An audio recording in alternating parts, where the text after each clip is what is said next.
So the full signal text chain that was released.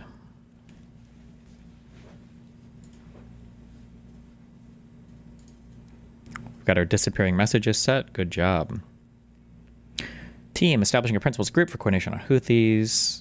Let's see. Mike Needham for state. Andy Baker. Okay, this is them calling out who they want dragged into the convo.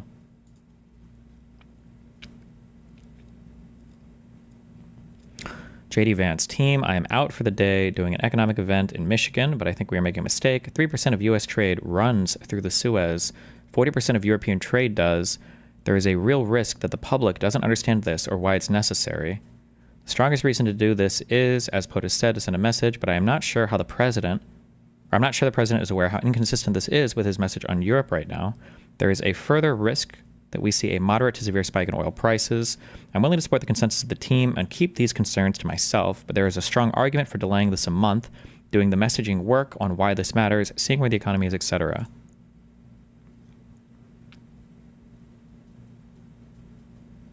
I wonder how normal it is that you're having like these political conversations on top of like right as a military operation might happen. Seems like it'd be frustrating, but why would we see a moderate to severe spike in oil prices? Because they think the Houthis will retaliate? Is there a chart for how much trade is going through the Suez? Is it still super depressed, or?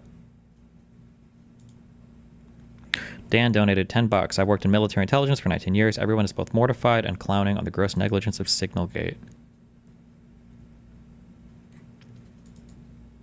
The fact that he wouldn't be honest with the president about his positions is also just another damning thing.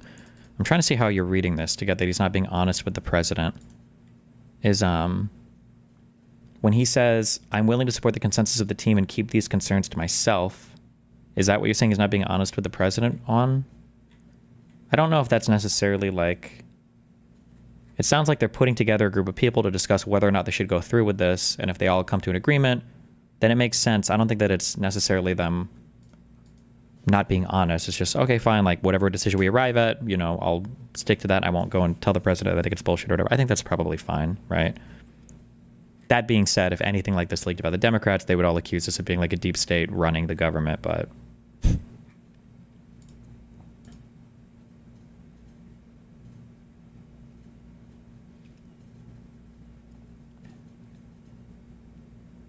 There's nothing time-sensitive driving the timeline. We'll have the exact same options in a month. The Israelis will likely take strikes and therefore ask us for more support to replenish whatever they use against the Houthis, but that's a minor factor. I will send you the unclassed data we pulled on BAM shipping.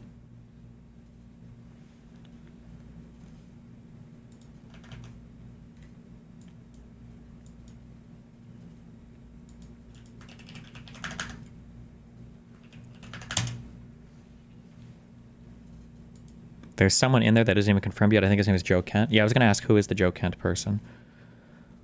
Let's see. Suez Canal, daily transit calls and transit trade volume. January of 2024. Is this when the Houthi stuff started happening? Like, it seems it's obviously depressed. Is this just because of fear of the Houthi attacks? It seems like a very strange drop-off. Like, it happened... like at a very consistent level instantly, and then it's just held steady. Are these just boats that aren't afraid of getting hit by Houthis, or is it a certain type of boat that can't go through anymore, or...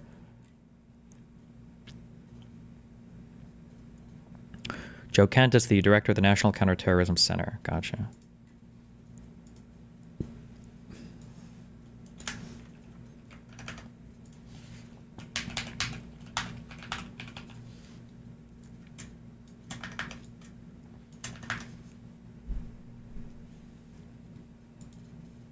Why do they care about what does and doesn't align with Trump's messaging on Europe or whatever? Will MAGA be mad at Trump if he helps our allies a bit? I don't even know.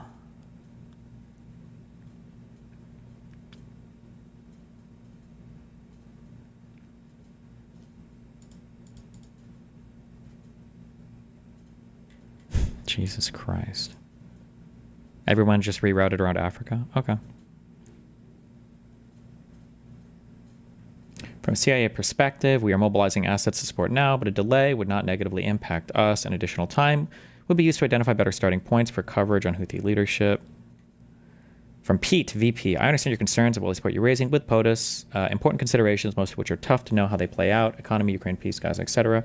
I think messaging is going to be tough no matter what. Nobody knows who the Houthis are, which is why we need to stay focused on, one, Biden failed, and two, Iran funded. I love that these like very heavy political considerations are being made when it comes to whether or not we should strike somebody. I mean, but Jesus Christ.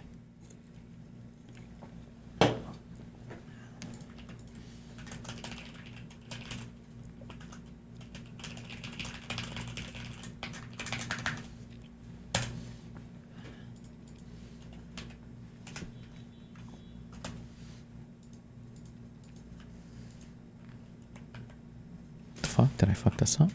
Oh.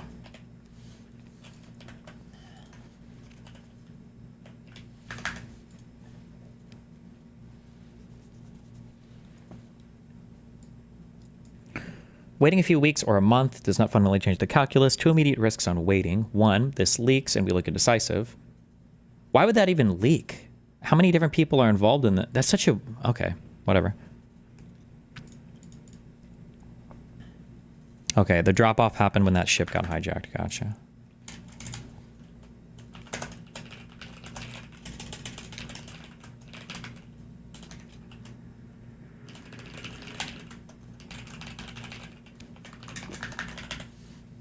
The brave resistance hijackers that Hassan was standing, remember?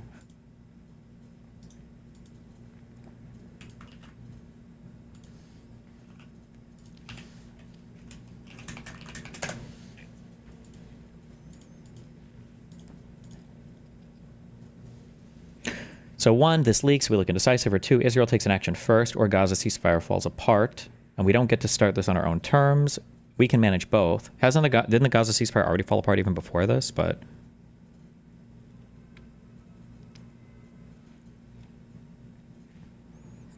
we are prepared to execute, and if I had final go or no-go vote, I believe we should. This is not about the Houthis. I see it as two things. One, restoring freedom of navigation, a core national interest, and two, reestablishing deterrence, which Biden cratered. I agree that both of those things are good things to do, but damn, how contradictory is that to the Trump admin's messaging on not wanting to be involved anywhere in the world? Like, the Houthi strikes were before the ceasefire collapse. Were they? Oh, wait, yeah, because I'm sorry, these strikes weren't recent, right? These were a while ago?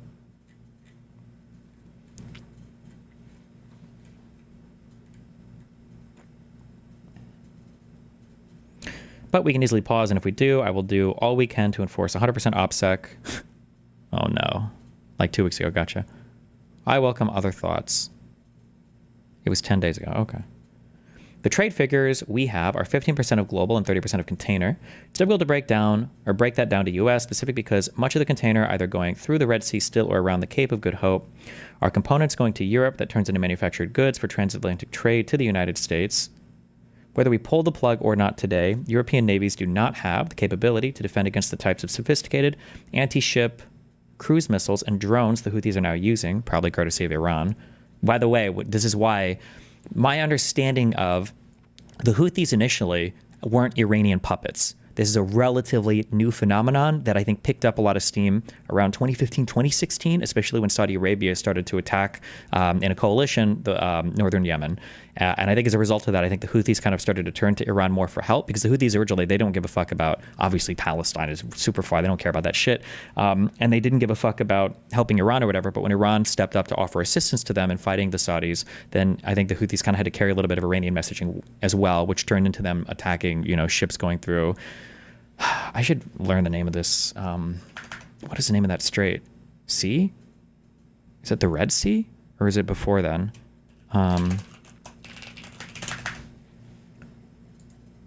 Is this the Red Sea? I forget. It is. But it's not. They attacked them in the Gulf of Aden out here.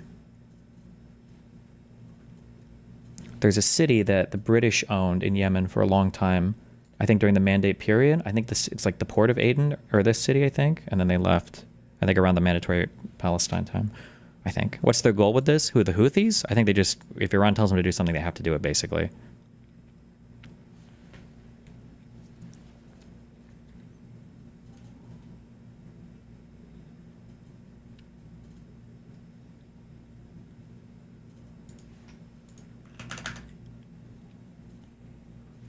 That little island has cool trees on it that aren't found anywhere else in the world. Huh.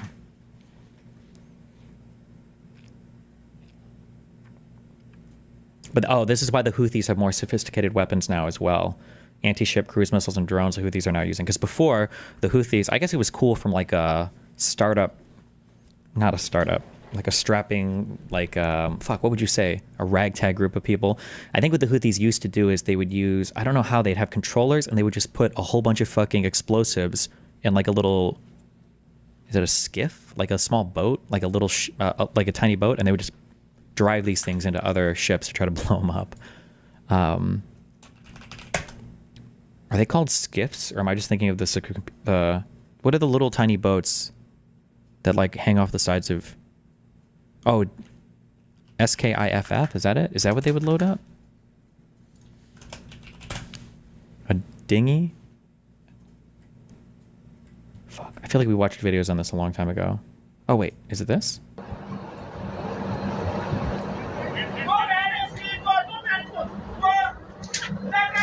It's just a boat.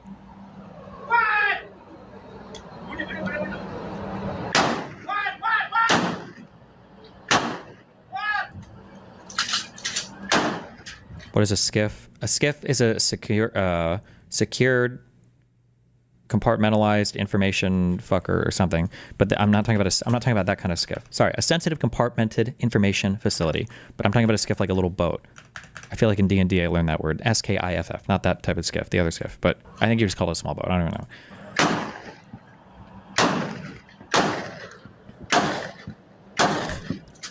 Are any of these shots, are they hitting and going through, or are these shots all missing? Jesus. Also, does this work? Can you just shoot at shit and it blows up or it breaks? Is that how it works in the real world? I know in video games it works that way, but I know there are a lot of conflicts going on right now. Just curious, are you planning to cover Africa? No, because I'm in the Western world. We don't care about Africa here. Just the very top part.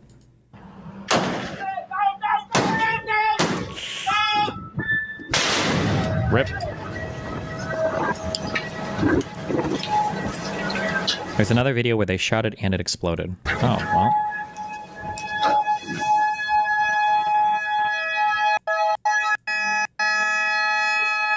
Jesus.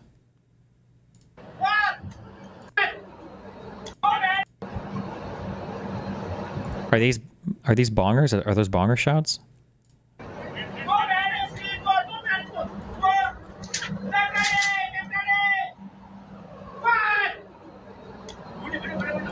British oil tanker. I guess British oil tanker doesn't necessarily mean it has to be a British crew, huh?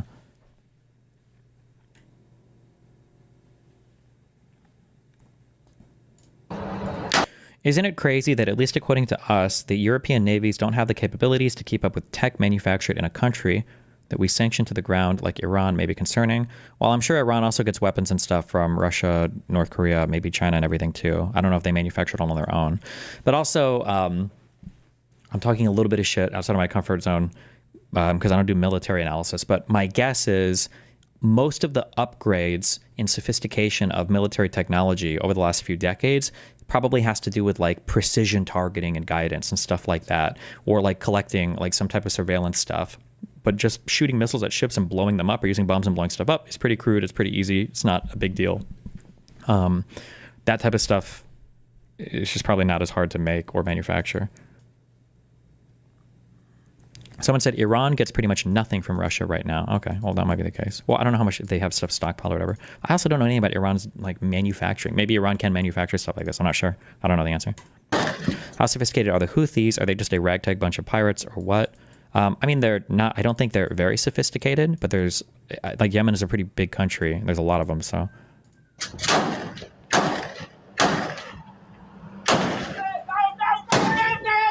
Oh, yeah. Also, drones have just changed a lot. I think drones, it feels like right now, they've kind of sort of become the nuclear weapons of small arms or explosives fighting, to where like when nukes were invented, it was basically like, okay, well, you know, we power scaled into the season 3 and now nobody can really fight anymore. So it's all kind of like fucked. And it feels like drones are a little bit like that. You can have these like immensely scary things that can be controlled at distance without sacrificing any of your own troops. They can like blow up entire fucking ships or kill a bunch of individuals. It's just like, fuck, it's like super OP right now.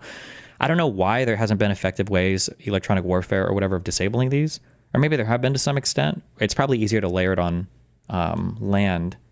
I don't know about ships. Like, I don't know why ships can't just like emit giant EMPs or whatever. Maybe it takes a lot of energy. Maybe it would damage the ship itself. I'm not sure, but...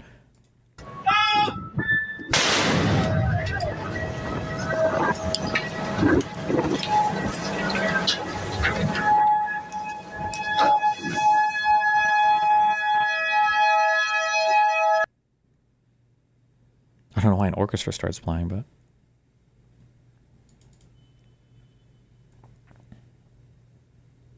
A skiff is generally a flatter boat without a lot of freeboard. Sailboat skiffs look really extreme and are fast.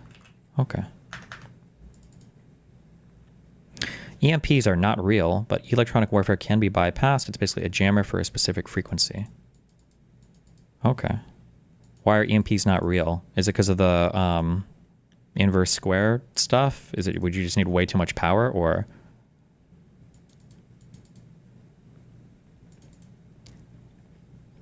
You can stop drones, but it's expensive, and drones are super cheap, so it's always a losing battle.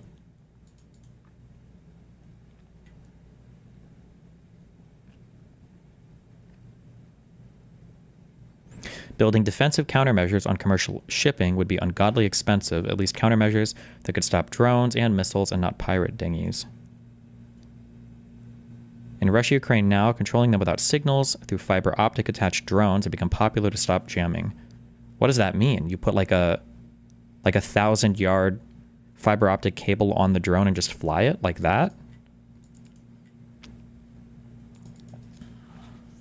Seriously? Jesus.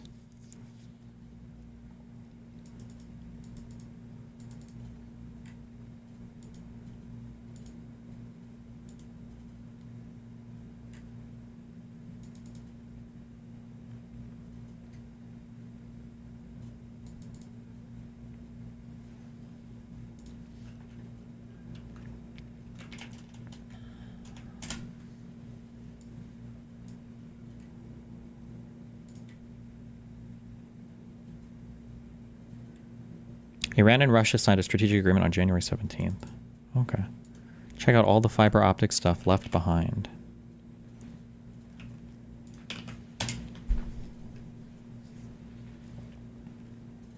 Fiber optic wires left behind by FPV drones. Holy shit. Do you think this is what the city looks like? Like every time Spider-Man finishes fighting some villain? Like they never go over cleaning up all the web bullshit.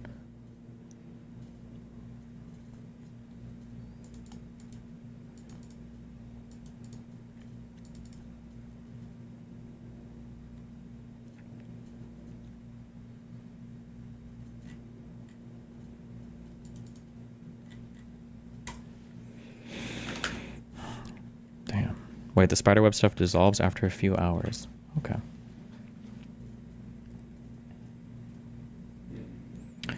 Whether we pull the plug or not today, European navies do not have the capability to defend against the types of sophisticated anti-ship, cruise missiles, and drones Houthis are now using, so whether it's now or several weeks from now, it will have to be the United States that reopens these shipping lanes. Per the President's request, we are working with the DoD and State to determine how to compile the cost associated and levy them on the Europeans. I like how we went from being like the world police to now like the world's mercenaries, I guess. Is that what we're supposed to be doing? Jesus. As we stated in the first PC, we have a fundamental decision of allowing the sea lanes to remain closed or to reopen them now or later. We're the only ones with that capability, unfortunately. From a messaging standpoint, we absolutely add this of horribles on why the Europeans must invest in their defense. Wait, real quick. Wait, so what was the answer to why is it that some ships just go through and don't give a fuck? Like 25, I guess, of these ships numbered just started rerouting through South Africa. Why are these guys all like, fuck it, we can just go anyway? Because they're insured and the crew don't care if they get like abducted or anything, or...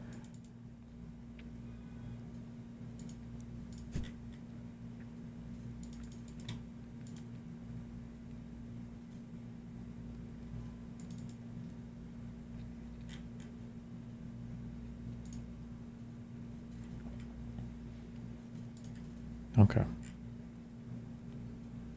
At Pete, if you think we should do it, let's go. I just hate bailing Europe out again. God, Vance is so evil. Jesus. He's actually like evil. What the fuck? Let's make sure our messaging is tight here, and if there are things we can do upfront to minimize risk to Saudi oil facilities, we should do it. I fully share your loathing of European freeloading. It's pathetic. Like, our cabinet has like disdain for Europeans. It's like gross. But Mike is correct. We're the only ones on the planet on our side of the ledger who can do this. Nobody else even close. The question is timing. I feel like now is as good a time as any, given POTUS directed to reopen shipping lanes. I think we should go, but POTUS still retains 24 hours of decision space. As I heard it, the president was clear. Green light, but we soon make clear to Egypt and Europe what we expect in return. We also need to figure out how to enforce such a requirement, e.g., if Europe doesn't remunerate, then what? If the U.S. successfully restores freedom of navigation at great cost, there needs to be some further economic gain extracted in return. Agree. Team update, launch stuff. Currently clean on OPSEC. So he says. I will say a prayer for victory. VP, building collapsed, had multiple positive ID. I'm assuming ID means like dead people they were trying to kill. Pete, Corilla, the IC, amazing job. What? Typing too fast. The first target, their top missile guy, we had positive ID of him walking into his girlfriend's building, and now it's collapsed. Excellent. Jesus Christ.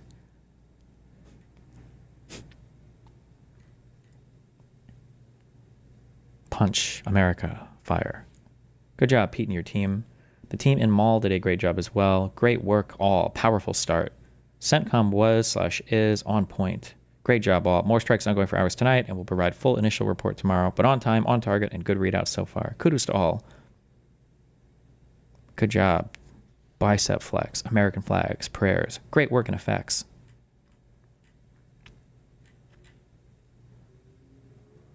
Oh, damn, there's a lot of duders in this group.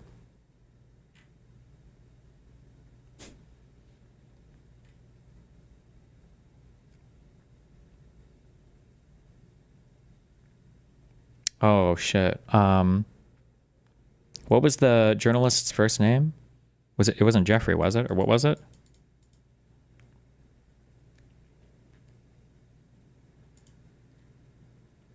It was Jeffrey?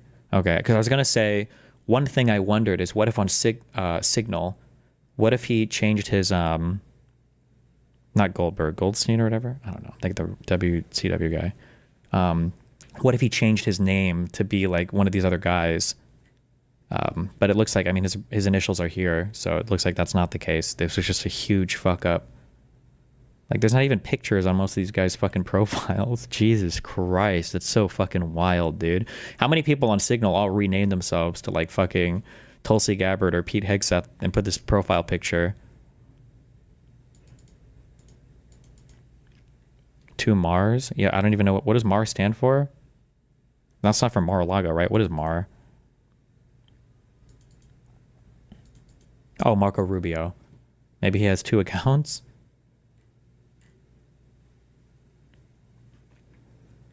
You should still look at the phone number, though.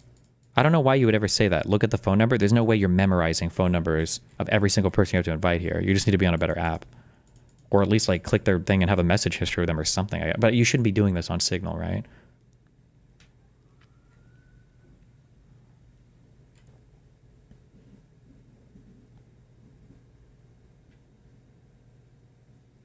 The best theory I've seen is that Waltz intended to add Jameson Greer, the U.S. trade rep. Oh, But they not ever talk to him or message him or anything?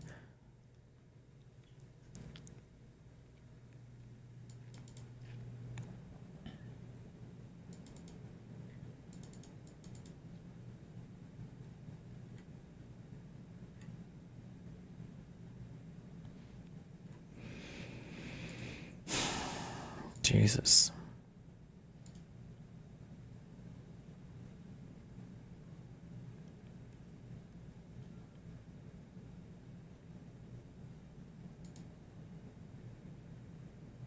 They're offering $6 million.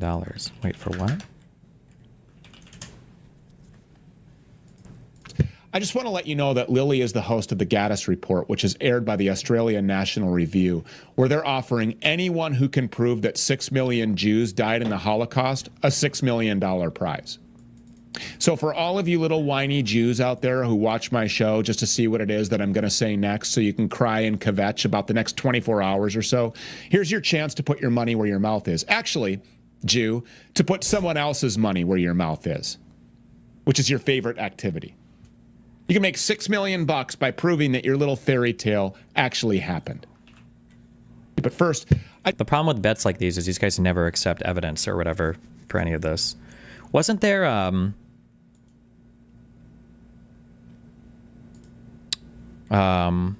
fuck, was there a guy who, was it to prove that the earth was round, or was it to prove that vaccines worked or something? It was something like that, and he offered $1 million. And I think some scientist said that he proved it, and now they're like he's suing the guy in court because the guy's saying you didn't prove it. Does anybody know what I'm talking about? I think the judge ruled against the guy who placed the bet, or the guy who made the bet. They're saying he has to pay out because the other guy did prove it or whatever.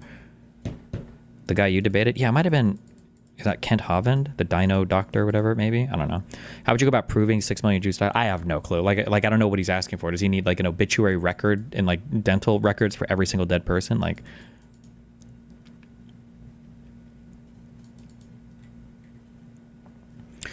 the MyPillow Mike Lindell guy made a bet about the election. He was forced to pay out. Oh, damn. Well,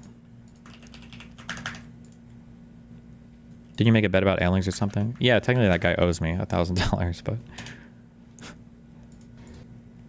Yep. Anybody else? Should the defense secretary... What country are you? Wait, what country are you from? From the UK. Okay, we don't give a crap about your opinion and your reporting. Why don't you go back to your country where you have a major migrant problem? Okay, And you, no. You should care about your own Okay, borders. do you care no, about no, no. American lives being put at risk? Let me tell you something. Do you care about people from your country? What about all the women that are raped by migrants? Do you care No, about- by I migrant. No, do you care? Okay, you're done. Do you care about not- American lives being put at risk? You know what? I don't about care. I don't. service members fighting for your country. I don't care about and your vice fake president news. Do you have a and your relevant defense question? secretary. This is an American journalist. Thank you. I'm an American, and I'd like to hear your answer to what she's asking. I'm not answering her question because I don't care about her network. If you would like to ask, I can Do you answer. have any concerns whatsoever about the complete disregard of operational security from the top level of this administration?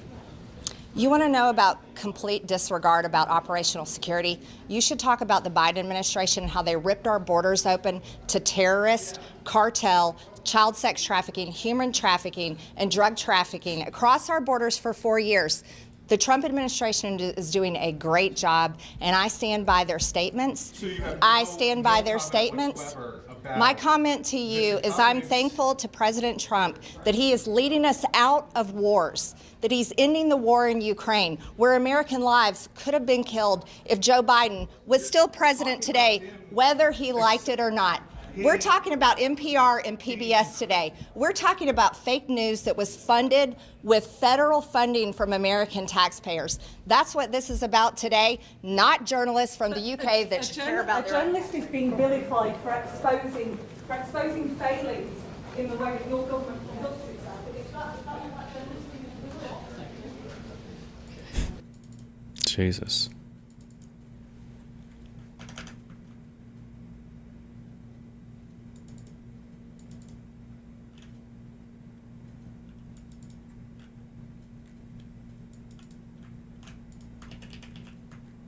Uh-oh. Wait. A sound break. Is interviewing the guy who's about to go do some shit to get himself killed, basically. That's what's gonna happen. We know from this point, that's what's gonna happen. So he walks away, gets back a little bit, and then he sets up behind this thing, right? Is this concealment, I guess? Not cover concealment, right? Because I think the tank's over here. So now he can capture the footage right here. He sees the guys walking, knowing that they're about to get shot, because that's what's gonna happen. And then eventually they get shot, and everything is, this is it. It's like Act 1, 2, and 3. It's like all here. Now this guy's down, he's dead. These guys are like, fatally wounded. they're not even running. They're not even like cowering and running away and screaming in fear. They're like, okay, well, they did it. We got our shots. Okay, is this guy down? Well, okay. Well, we brought the white flags. We can put that over the bleeding part, assuming he got shot in his actually, right? Flag on And his then chest. this guy, what is this guy running back to grab the wife? By this stage, the man's wife, his widow, has heard what happened. I'm sorry. Man's wife. He drew the die sick today, so come forward. Probably, but I think they were stretched to him. It may make a lot more. The full clip. I don't. It's possible he didn't get shot, right? Now, do we know the name of the guy? Is he actually dead? Do we know if it's his wife? These are all. I had never seen the full clip. I don't remember him going. Notice how he almost said way more conservative and then stopped himself because he has to aesthetically maintain that he is. I didn't say way more conservative than stop myself. I said that if I wanted to go down a conspiratorial route, these are all questions that we could also be asking a lot. I like how he's pretending I had to stop myself. Like I have no control over what like I'm literally saying exactly what I'm doing, but okay. Like a liberal, a true liberal. Way more. I mean, this would be way crazier in terms of speculation, or maybe conspiratorial. I don't know. Maybe he wanted to maintain. Maybe he wanted to say conspiratorial, which it is, by the way. It is a conspiracy, and it's conservative for the record. It is conspiratorial and it is conservative. He just didn't want to admit it because he has to be the liberal who only says the truth. He doesn't speculate about conspiracy theories. Why does he say that? It's crazy to me that Hassan is able to say things like this as an insult. Doesn't he want to be a liberal who's just correct about things, so he doesn't even speculate baselessly? Like, yeah? Am I supposed to fight against that characterization? I don't think he was going to say convoluted. Not that it matters. Look at what he's doing, okay? My speculation on this is utterly irrelevant. Bunch of questions that would be valid. Now, I was way more on the pro-Zionist side. I'd be asking those questions. Who is this guy? Do we even know if he's actually dead? Like, we don't actually see the wound. It seems like they don't have any problem showing anything else. Like, why just the white flag so that it can look all bloody? Like, show us the actual what's going on. The idea of who are friends with him. Crazy that this person is not seen as like a violent radical by the very same drama slop tubers who are friends with him and get their notes from him. But I am for speaking out against these actions. Like, think about how like, no one cares that you speak out against these actions, little bro. Like, they care that you support terrorist groups. Like, distorted your worldview has to be, where you are fantasizing about an apartheid state murdering Palestinian civilians with a white flag and then saying, oh, they deserved it. Victim blaming to this degree. Who's fantasizing? Like, I'm just observing what's literally happening in the actual literal video that's right in front of us. It's literally what happens. I'm just observing what is literally happening. Jesus Christ, dude. for no reason because they're civilians with white flags. And you kind of ignore the fact that, like, okay, well, they're in a battle zone and an area actually a vital Zionist sex criminal video game streamer, overwhelmingly peaceful. How are you not recognizing this is overwhelmingly peaceful? Just as a quick thing, because people love to talk about the Great March of Return, the Peace March of Return. All this is like the peaceful Great March. Dude, how are you not recognizing this is the same shit, like, liberal, by the way, saying the same shit about the Palestinian marches, about that people say about Black Lives Matter. Doors open! He says it's about Black Lives Matter too. I mean, he is a Kyle Rittenhouse defender, to be fair, so yeah, he does. I used it as the word is meant to be used, which is to mean overwhelmingly, which means what the word means, which is to a very great degree or with a great majority. Overwhelmingly. Some instances of violence during these protests do not contradict my use of this word. The protests were overwhelmingly nonviolent, which is exactly what the UN report found. The protest camps set up along the fence can make you do a double. Actors. The history of children that Israel intended today. And another. Take this as an offense, hopefully, but what happened? Hours. I saw a man who had been shot in the throat. I didn't. Yeah, the IDF also took credit over every bullet on a tweet. Don't take this as an offense, hopefully, but what happened that you and D grew apart? Did you at one point realize his worldview was messed up, or did he turn on you once you had more success? Like, oh, this was the precursor to that. We already watched that part.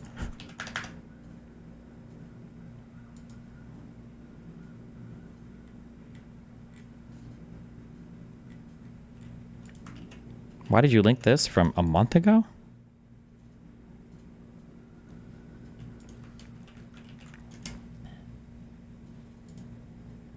I'm talking about Hamas parading around dead babies. I'm so awake. I'm just not woke. Hamas parading around dead babies is also a ridiculous. They did a funeral procession. That's what they did. That's what you're calling parading dead children. And that was not a... What video is this on talking about? There was a video where that camp got hit outside of Khan Yunis, and they were literally shaking a headless baby on camera. That was not a funeral procession. What is he talking about? And they said that it was Israel that killed those children. Is he talking about something different? And guess what? The Bibas family also does not appreciate... He's talking about the hostage swap. Oh, this is like a month old. What? Did we watch this? Do I care about this?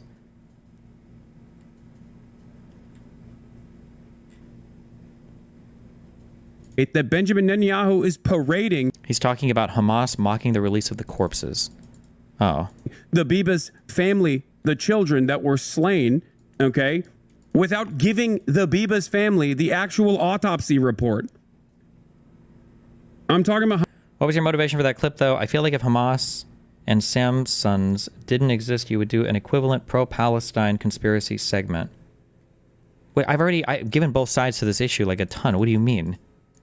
Like, if you put me in front of an ultra-Zionist, and I'll argue the pro-Palestinian side as well as better than these fucking losers can. It's just generally the people attacking me are all like, insanely unhinged pro-Pally people, so I just end up giving the other side of the argument. But I've given both sides plenty. If you haven't heard me give both sides, it's because you're just willfully not listening, or you're just here trying to clip me for whatever other shit, so. What's this? Fact-checking the Trump White House's claims about illegal immigration dropping sharply. 1 month since President Donald Trump was sworn in as president, the White House is touching the administration's daily alien encounters plummet 95% under Trump.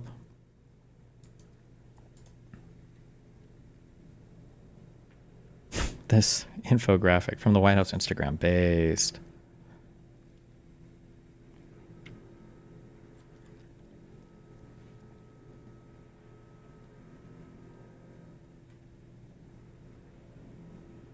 Illegal immigration at the U.S. southern border has dropped since Trump entered the White House, but the White House's data use is misleading. The Post's claims Also overemphasize the data from a short time period. History shows immigration trends ebb and flow no matter who's in office. We won't know the full effect of Trump's policy by Biden, so we're able to zoom out over a longer time period. Using two different data points inflates the drop in illegal immigration under Trump. The White House pointed us to a Fox News Serum post. It showed a chart similar to the one Trump used. Text over a photo of Biden read 20,086 daily encounters in the last 7 days of the Biden administration. Below it, a photo of Trump was captured 1,041 daily encounters in the first 7 days. But like the White House's post, Fox News' post is misleading. It uses the total number of border encounters for Biden's last 7 days in office and compares it with a daily average for Trump's first 7 days on. Oh, that's stupid. Okay. Border officials encountered migrants trying to cross the U.S. southern border 20,086 times during Biden's last 7 days in office. That's an average of 2,869 times a day.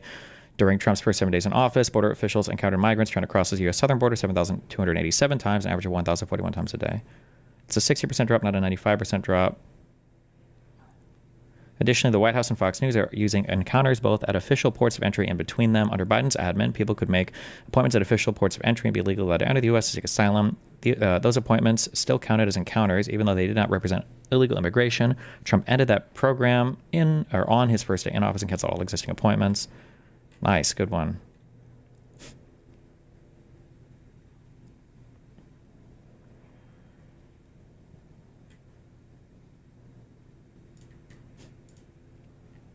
We have a national security eligibility PDF somebody linked if we wanted to read about this. I don't know how much I care. We might. We've got oral arguments for this shit, for the Venezuelan immigrant stuff. We've got an Ezra Klein and Derek Thompson hosted by Lex Friedman debate thing.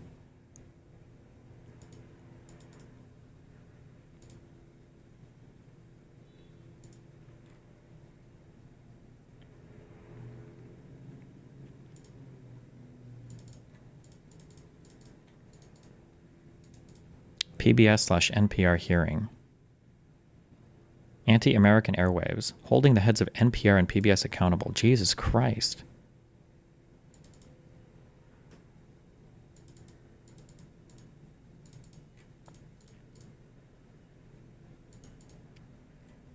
Oh my God, thank you. We got a bad economics post.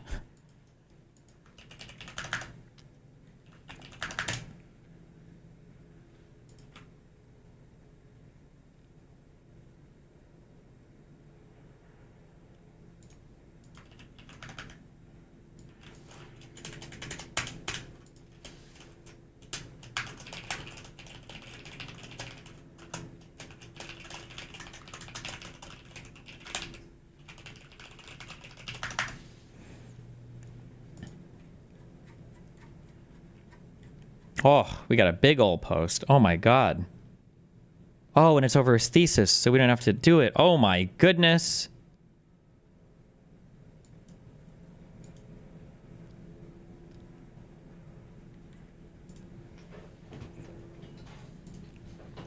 Let me get a drink. Give me a minute. One sec.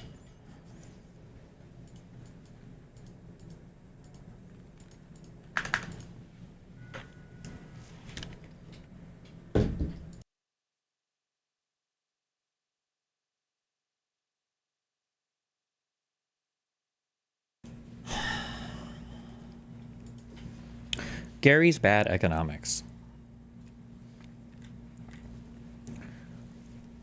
Gary Economics, nay Stevenson, I don't know what this anything means, it's a joke, English thing, is formerly the best fucking trader in the world and now a great fucking economist, at least according to him. Gary started off as a trader at Citigroup's STIRT short-term interest rate trading desk, where he worked from 2011 to 2014. His success as a trader earned himself a mouth-watering bonus, £2 million. Feeling that making millions from trading was immoral, he went back to get a master's in economics and started making millions from selling books about trading instead. Gary also owns a YouTube channel with 1 million subscribers.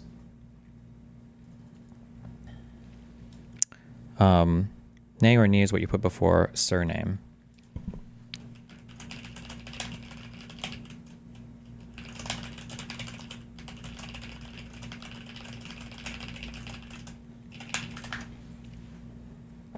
In In his videos, he presents his grand theory of wealth inequality, asset prices, and growth. He explains how the low interest rates of the 2010s and growing house prices were caused by ever-increasing wealth inequality. The other distinguishing feature of his videos is the complete lack of any sources, citations, evidence, or clear explanations of his model. This makes his claims very difficult to assess because it is rarely obvious what exactly he means or is talking about. However, in a shocking turn of events, I have recently discovered that Gary has published his master's thesis on his website. Most of Gary's claims seem to come directly from his model in this thesis, so we can look at the model directly instead of trying to reverse engineer it from the ramblings in his video. The problem for Gary is that his thesis is bad economics. To the surprise of no one familiar with Gary, his thesis argues that wealth inequality drives up asset prices and, as a result, locks poorer people out of acquiring assets. His model shows how high levels of inequality push asset prices higher. Additionally, he shows that this holds when poor people desire assets as much as the rich do, or when multiple asset types exist. He concludes by demonstrating that high asset prices have negative welfare effects. How does Gary reach these conclusions, and do they hold water? In short, no, and absolutely not. The thesis is a chaotic tangle of bad assumptions, contradictions, and half-baked logic. What follows is a closer look at exactly how Gary's tangled mess unravels and why it was doomed from the start.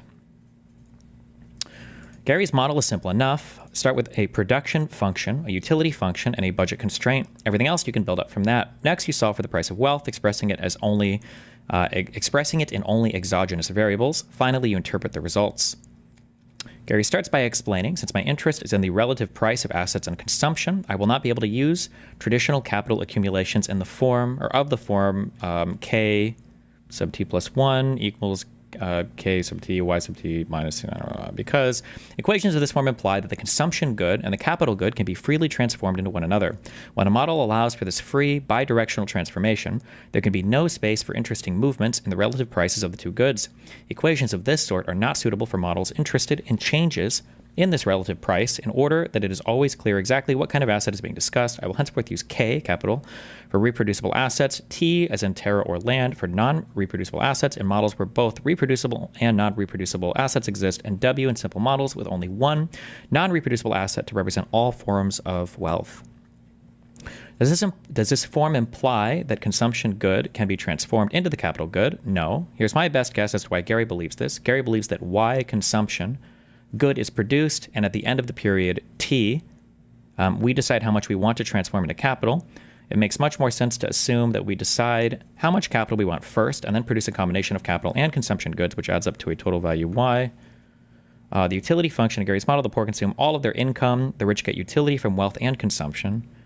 Fuck, do I want to read this whole thing? This might be really boring.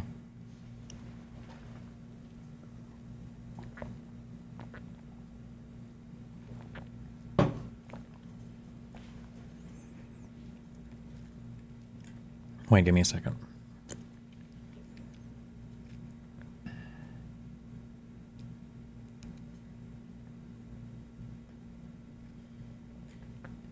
If you've been paying attention so far, you should notice that this looks suspiciously similar to the capital accumulation function he said we wouldn't be using. What's even funnier is that this actually does imply that you can convert the consumption good into wealth. If C sub R equals LW, then we are left with W, SR equals blah, blah, blah. Since R is paid out as a consumption good, it means we have turned a consumption good into wealth. Gary specified, however, the total wealth is fixed. We can't convert the consumption good into wealth or wealth into consumption. Those two assumptions are not only the defining and most important parts of Gary's model, they are also the reason the model doesn't work. Wealth is fixed, meaning W, SR equals W, I whatever bullshit. We can cut W from both sides of the budget constraint. This leaves us with this bullshit. This makes perfect sense. Since the rich can't buy any more land, they will consume all the income from their labor and wealth. As a bonus, P cancels out. This is the actual budget constraint. Gary does come up with this, and if you paid it, hold on.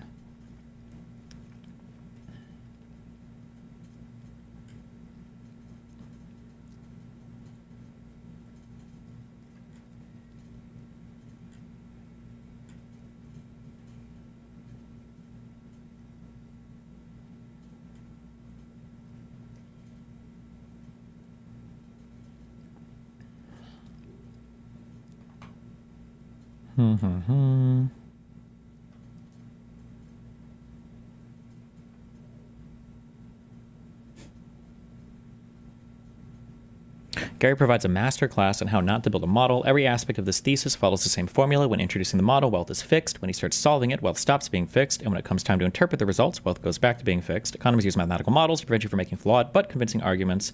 Gary shows that it is possible to hide unconvincing arguments behind the veil of rigorous mathematics. There are so many more problems in this thesis that I simply don't have the time and space to address here. I do appreciate that Gary actually published his master's thesis.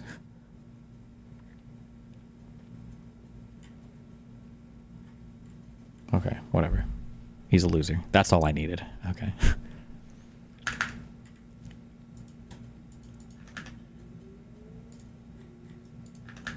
you seen Lindsey Graham statements on the Signal thing? No, I do not. Or no, I have not.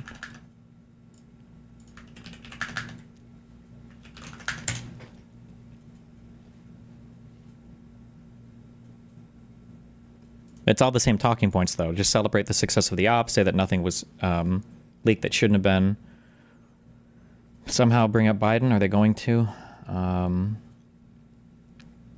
Everybody thought they were using an appropriate and secure form of communication. This will also fall into the category of lessons learned.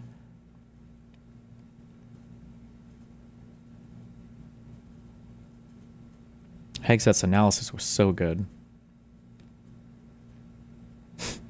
It's crazy that, like, when classified stuff leaks, we're just going to talk about how good it is. It's like more transparency. Jesus. Wisconsin Supreme Court election Tuesday, April 1st. If you live in Wisconsin, make a plan to vote. Being too busy gooning isn't a good excuse to let maggots take another election, big or small. True.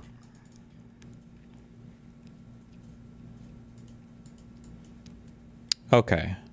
I feel like this is going to be a boring one, but it's probably important. Fall within the Ezra Klein, Derek Thompson. I don't know anything about the Derek Thompson guy.